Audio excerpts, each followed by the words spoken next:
which is Memorandum of Association. So this chapter, as we have discussed, is a part of the incorporation stage, step number 1, to prepare Memorandum of Association. And in this chapter we are going to learn what is Memorandum of Association and how it is useful to the company. So, starting from meaning, before that there is a introduction paragraph in your textbook, page number 96, and I am reading that particular paragraph. So, concentrate on in your textbook. So, Memorandum of Association, introduction is given here. Each and every type of company is required to be compulsorily registered under the provision of the Companies Act 2013. So that we have already know. At the time of registration, the company has to present the registrar the Memorandum of Association and Articles of Association. At the time of registration, in the previous chapter, we have already discussed that while doing the incorporation process. So in second stage, that is incorporation stage, first stage is the preliminary stage, second stage is the incorporation stage. So in incorporation stage, first two important documents are named as Memorandum of Association and Article of Association. Next, it is given that Memorandum of Association is a fundamental and important document for every company, that we have already learned in the chapter number 3. It is such a basic document of the company based upon which the area of operation of the company, external affairs of the company in relation to the outsiders are determined. That is, we have already discussed in last chapter that Memorandum of Association is established the relationship between the company and the third party. So in third party, all the outsiders are considered. That particular point we have already discussed in chapter number 3. In Memorandum of Association present the constitution of the company, wherein the name, capital, liability, objects, etc. are determined. So introduction is the point given in the page number 3. Is same points are given in the introduction of chapter number 4. Now there is meaning. I have outlined some points, important points from the meaning on blackboard. So you can point out in your notebook also. So what is given in the meaning? Memorandum of Association is a fundamental document of a company. It is the first thing is the fundamental document of a company, which determines the area of working of a company. What it defines? It defines the area of working, in which particular or what type of business a company is going to undertake, and which particular area of work the company is going through. So that particular point is defined under the Memorandum of Association. Then they are saying that the objective of the Memorandum of Association is to provide information about the objective of the company to the shareholder. They provide all these details, fundamental documents, detail regarding the area of working. That means objective, details regarding the objective. That objective detail must be provided to the shareholder, which are the real investor, the real owner of the company. So that particular objectives information is provided to the shareholder, and then after creditor and all the persons having relation with the company. Any other person, it might be bank, it might be government, it might be other traders and all that particular thing who given the money to the firm or goods on credit to the firm, or any other person who given the loan to the firm. Okay, next. Thus the Memorandum of Association is a very important document which indicates the name of company. Here it is given, which indicates the established company having specific name, situated in a particular state, that might be Gujarat or Maharashtra or etc. Having fixed share capital, how many number of share can company issue during the lifetime period. So that particular amount is given in the share capital, fixed share capital. Will define the fixed liability of its members and specific objective. This is most important thing in the memorandum. Actually, memorandum is going to be prepared only for this particular topic. I have seen a memorandum of one or two company that might be 40 to 60 pages, in between 40 to 60 document set of 40 to 50 or 60 pages. And out of this, say for example, if the memorandum is of 50 pages, then 48 or 49 pages are defining the objective, and remaining all other things are going to be in one or one and a half page maximum. all the pages are discussing regarding the objective. So it is that much of important topic. If the memorandum is of the 50 page, then 48 or 49 pages are of objective of the company. So it is very much important topic of memorandum objective. Now there is certain definition given in here and in the textbook, page number say 96. Definition is the Companies Act 2013 defines memorandum as a memorandum of association of a company. So memorandum is a what? It is a memorandum of association of a company as originally framed, first time made, originally framed, or as altered from time to time. So this is the document which can be altered. Means in but that particular document we can change something if we want to change it. So as altered from time to time means originally it is framed and it is altered from time to time if it is required in a pursuance of any other previous company law that we already discussed. Before Companies Act 2013, the Companies Act was of 1956, and before that it was under the Contract Act 1881. So any previous company law or the present act, which is Companies Act 2013. So it is very much basic document. As per the Companies Act 2013, defines the memorandum as a memorandum of association of a company as originally framed or altered time to time in pursuance of any previous company law or the present act. Means there are basically first is the memorandum as this is you can make part of the definition so that you can remind it very easily. The Companies Act 2013 define the memorandum as a memorandum of association of a company. Then point number 3, as originally framed, or that is point number 4, as altered from time to time. Then point number 5, in pursuance of any previous company law. And point number 6 is present act. If you break out this particular definition in 6 part 1, 2, 3, 4, 5 and 6, you can write it down with the 6 different points like this. Points like this. First is the Companies Act 2013 defines memorandum. Then next one, as memorandum of association of a company. Then next one, as originally framed. Then next one, or as altered from time to time. Then next one, in pursuance of any other previous company's law. And the last point, or the present act. If you break it down with the 6 different points, and then you can try to memorize it, and it will be much more easier than any of your previous method of memorizing the particular definition, because it is a definition, and if it is given as per the Companies Act, then it must be in double quote as it is given in your textbook, and that must be no change of a single word when it is in a double quote. You must remember it. There must be no change in any single word or juggling the word. You have to maintain the order of this definition word by word because it is in the double quote. So it is very much important. Another definition of the Lord Keynes is given in your textbook. That is, memorandum of association is a constitution of a company, which is we have discussed in a fundamental document chapter 3. I have told you that is a such fundamental document said that you can call it constitution of a company even. So Lord Keynes is saying that memorandum of association is a constitution of a company and such a document which shows the limitation of the officers of the company established under the law. That limitation is nothing but the objective. Officer of the company can do the work only which are defined in the objective of the company. That's why it is said the limitation of the officer. Limitation of the officer is written by Lord Keynes into this objective word.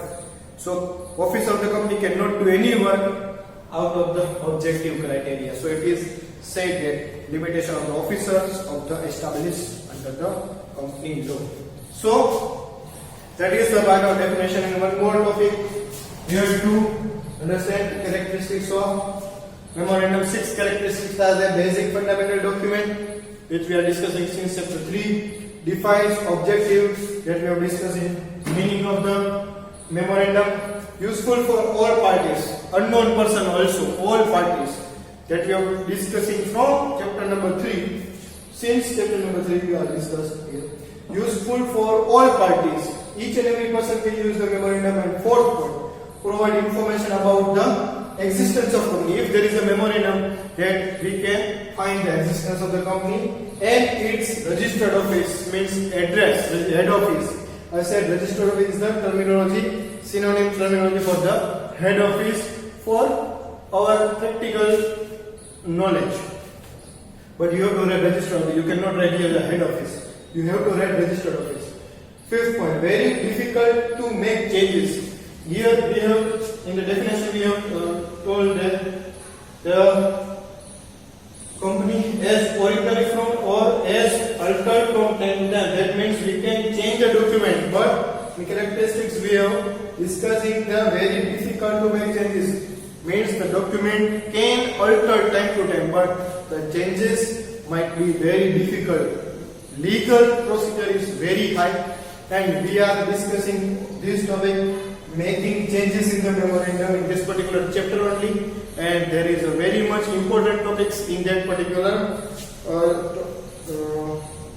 topic of the chapter. And the last topic is given in the last topic. Memorandum of Association is considered as a constitution of company. So it is constitutional document also. So here we have discussed the 3 main topic of the chapter, and then we are discussing some other details which is given on the page number 97 of your textbook. If you turn on the page number 97, you can find a table particular, as you can see here in this particular textbook page number 97. This table is very much important to understand. In every exam there is 1 or 2 MCQ are must be asked in chapter number 4 and 5 from this particular table. So it is very much important. What is explaining? Let us read out line by line. Depending upon the nature of the company, the memorandum of association of a company can be divided as per one of the following formats prescribed in the various table of Schedule 1 of the Companies Act 2013. So this table is consists under the Schedule 1 of the Companies Act 2013. In Companies Act 2000 there are several schedules, and this particular table of a memorandum is under the Schedule 1, and there are 5 different tables A, B, C, D, E, S, as we can see in the schedule given in our page number 97, and there are 5 different type of company as per the memorandum difference. First is the company limited by share, means regular company. You can write in bracket also. It is a regular company, as you can see, Reliance, Tata, Balaji, Jyoti, CNC, XYZ type of company. Point number 2, company limited by guarantee, not having share capital. So point number 2, company does not having a share capital, but it is limited by guarantee. Now what is guarantee? The person who want to invest in the company are providing certain amount of guarantee that I am going to pay this much amount to the company on paper, in writing, that I am providing this much amount of, say for example 5 lakh, I am guaranteeing the 5 lakh amount of investment to the company by so and so period, or as company demands. So if company demands 5 lakh at a time, he have to pay. Or if company demands 1 lakh in a 5 installment, then he have to pay accordingly. So this is the type of investment, but not by share, but by guarantee. So it is a type of investment, and he is considered as a member of a company by providing such a guarantee. So guarantee is very much important topic we are going to discuss in detail further in this chapter only. So company having guarantee, company limited by guarantee and having no share capital is a table B company. And if company having both, so point number 3, company limited by guarantee and having share capital, that means certain amounts investment is come from the guarantee and certain amount of investment come from the share capital. If company having a both type of liability, or we can say investment facility, So it is following the point number 3, and it is having a type of memorandum table C. Next, 4 and 5 are the unlimited liability company. One is not having share capital and another is having share capital. So first of all, type number 4 and 5 are not legally allowed by the Constitution of India. That is, unlimited liability company is not going to establish by any law under any act, although it is permitted under the Companies Act 2003, but it is not legal as per the Constitution, and it is not legal as per the other business acts. And so you cannot see any unlimited liability of company anywhere in India, across the India. Sometimes I am saying it is not known by me, but it must be like that only. That I feel it must be like that only. There must not be any type of unlimited liability company all over the world. So it is if unlimited liability and not having share capital, then table D, which is not going to existence at least in India. And last, company having unlimited liability and having a share capital, then there is a table E. So 5 tables A, B, C, D and E are given here. First is the company having share capital, second company having guarantee, no share capital, company having guarantee and share capital, unlimited liability company and not having share capital, unlimited liability company and having share capital. So table A, B, C, D, E. So 5 type of table is given here. And there is some explanatory paragraph given under the table, that is, the memorandum of association has to be printed in a serially numbered paragraph prescribed as per the contents of the table A, B, C, D, E, whichever is applicable, and the same should be signed by the subscriber of the company in presence of the witness, that we have discussed in the chapter number 3. Signature is yes. And last paragraph under this topic is, any provision of the memorandum of association which is contrary to the provision of the Companies Act shall be void. Void here is a new word. What does it mean by void? Void is the opposite of valid. You know the word validity. Validity is the mobile service provider, SIM card provider are calling describing the word validity. That if you are going to recharge, then you have 28 days of validity. So that is valid, means your SIM is valid for that particular period, and then after it become void. So nobody can call you, or you cannot nobody. So void means it is not legally permitted. That is called void. Void means not legally permitted. It is a legal terminology, it is a law terminology of court and all that type of institutions. Void means not allowed, not permitted, 100 strictly restricted, and all that things are considered under the topic of void. So here it is said that